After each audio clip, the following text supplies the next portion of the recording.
একটা minimum meeting হয়নি। এই এত বড় ইসাল সাহেব একটা মিনিমাম একটা মিটিং, যেটা প্রস্তুতি মিটিং বলে গভর্নমেন্টের পক্ষ থেকে, সেটা হয়নি। গঙ্গাসাগর মেলা সেখানে আমার হিন্দু ভাইদের একটা তীর্থস্থান, সেখানে বহু মানুষের সমাগম হয়। তা আমার মনে হয় গঙ্গাসাগর মেলার থেকে এই 3 দিন ইসালে সাহেবে অনেক বেশি মানুষের সমাগম হয়। সেখানে যা ব্যবস্থাপনা করেন গভর্নমেন্টের পক্ষ থেকে নিজের থেকে উদ্যোগী হয়ে, সেই উদ্যোগ এই ফুরফুরা শরীফে দেখতে পাওয়া যায় না। ফুরফুরা শরীফের ঐতিহাসিক ইসালে সাহেবের আজ দ্বিতীয় দিন, সকাল থেকেই লক্ষ লক্ষ মানুষ আসছে।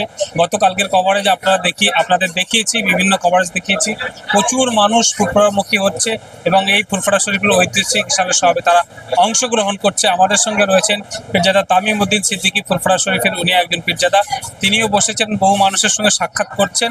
আজকে দ্বিতীয় দিন ফুরফুরা শরীফ ইসালে সাহেবে বহু মানুষ তো আসবেন, এটাই স্বাভাবিক, কারণ মুজাদ্দিদে জামান পীর দাদা হুজুর কেবলা রহমাতুল্লাহ আলাইহের ভক্ত মুরিদ ভালোবাসার মানুষ, তারা তার টানে আসেন একটাই উদ্দেশ্য, আত্মশুদ্ধিকরণের জন্য।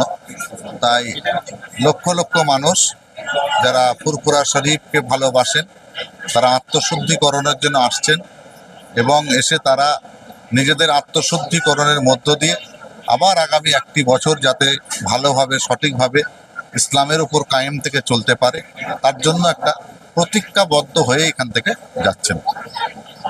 মানুষের সঙ্গে দেখা কথাবার্তা কিছু মানুষ তো আসবেন।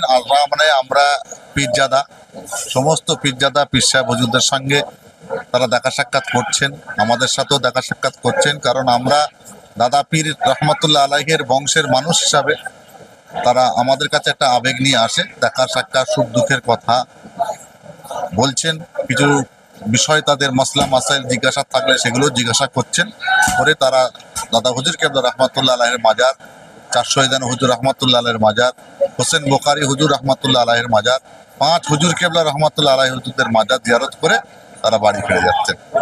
এত যে মানুষ আসছে, লক্ষ লক্ষ মানুষ, তাদের জন্য একটা পরিষেবার ব্যবস্থা আপনাদের তরফ থেকেও যেমন আছে, সরকারের পক্ষ থেকেও লাইট টাইট বিভিন্ন জায়গায় রয়েছে দেখছি। এই যে কোটি লক্ষ লক্ষ মানুষ, এদের জন্য তো একটা বৃহৎ পরিকাঠামো দরকার। না, পরিষেবা যেটা আমাদের ফুরফুরা শরীফের পীরজাদা পীর সাহেবরা করেছেন, এর পাশাপাশি সরকার থেকে সেই যে একটা গঠনমূলকভাবে কিছু করা, সেটা আমি এবছর দেখতে পাইনি। শুধু কিছু লাইটটাই দেখতে পেয়েছি, শুনলাম কিছু বাসের ব্যবস্থা হয়েছে, আপনাদের মিডিয়ায় কি একজন বলছিল, তো সেইভাবে সাড়া পড়েনি। এবং ইসালে সব এত লক্ষ, প্রায় 50 থেকে 60 লক্ষ মানুষের সমাগম, তার পূর্বপ্রস্তুতি গভর্নমেন্টের পক্ষ থেকে যেভাবে হওয়া উচিত সেভাবে কোনো কিছু হয়নি। ফুরফুরা শরীফ উন্নয়ন পর্ষদ আছে, সেই পর্ষদ আদৌ আছে কিনা আমরা সন্দেহের মধ্যে রয়েছি, তার কি অ্যাক্টিভিটি সেটাও আমরা দেখতে পাইনি। সব মিলিয়ে সরকার কি করছে ওটা বড় কথা নয়, আমাদের ফুরফুরা শরীফে পীরজাদা পীর সাহেবরা তারা তাদের দাদা পীরের ভক্ত মুরিদদের জন্য প্রত্যেকটা ইন্ডিভিজুয়ালি তাদের যথেষ্ট ব্যবস্থা নিয়েছে এবং তাদের পরিষেবা দিয়ে যাচ্ছে।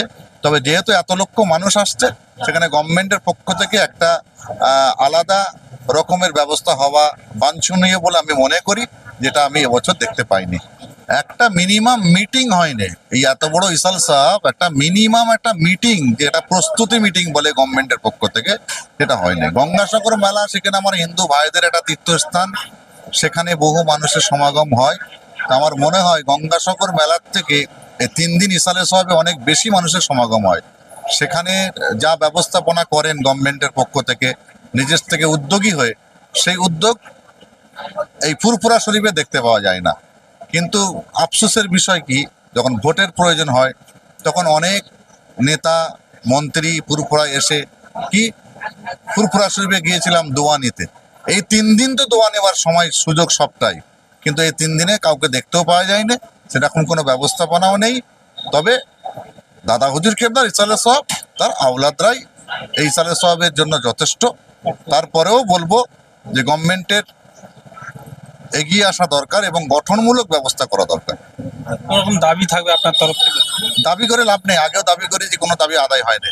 দাবি আমি এইভাবে করব না, দাবি করে লাভও হয় না।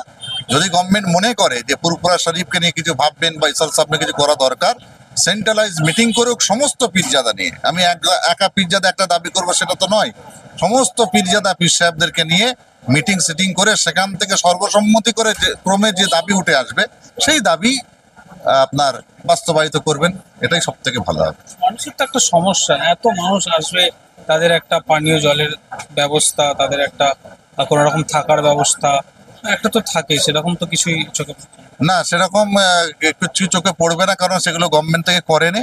তো পীর সাহেব পীরজাদারা যাদের ব্যক্তিগতভাবে যতটা পেরেছেন, মানে ব্যক্তিগতভাবে তো এত হিউজ মানুষের তো সম্পূর্ণ পরিষেবা দেওয়া সম্ভব নয়, যেখানে গভর্নমেন্টকে আগে আসতে হয়। শুনলাম 2টো পানির গাড়ি এসেছে, পানি তৈরি করে দিচ্ছে। তো 2টো পানির গাড়িতে কি আর সব মানুষ পানি খেতে পারবে? সেটা তো নয়। লাইট দিয়েছে কিছু। ওই লাইটটাই দিয়েছে, আর কিছু দেয় না। তাতে বরঞ্চ অসুবিধা হচ্ছে, এই যে আমাদের মেন যেখানে জেকেরের মাহফিল হয়, এত বেশি লাইট, এই আধ্যাত্মিক শিক্ষা কেন্দ্র ফুরফুরা শরীফ, সেখানে বাদ মাগরিব বাদ ফজর যে জেকের আজগার হয়, এত লাইটের মানে প্রখর তার আলো, সেখানে তাদের জেকের আজগারে ব্যাঘাত ঘটছে আমার মনে হয়। কারণ জেকের আজগার করতে গেলে একটা মানসিক প্রশান্তি দরকার, একটা কনসেন্ট্রেশনটা ঠিক থাকা দরকার। এত লাইট, কনসেন্ট্রেশন ঠিক থাকা তো দূরের কথা, মানুষের যে একটা একাগ্রতা ভাবটাও আসছে না। যার ফলে আমার মনে হয় যারা অরিজিনাল আসছেন এখানে জেকেরের মাহফিলে বসছেন, তাদের জন্য অসুবিধাই হচ্ছে। ঠিক আছে, লাইটটা তবু করেছে এটা বলা যেতে পারে, বাকি কোনো পরিষেবা গভর্নমেন্ট থেকে করেন।